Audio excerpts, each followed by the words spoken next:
gebed hoor, hy sal jou nooit verlaat.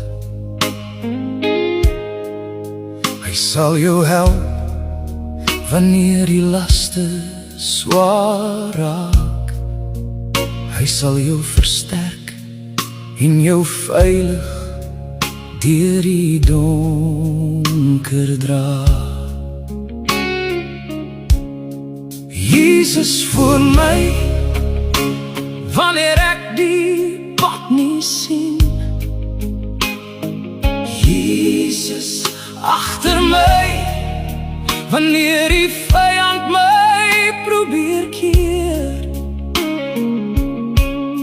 Jesus langs my, elke tree van die reis. Jesus oral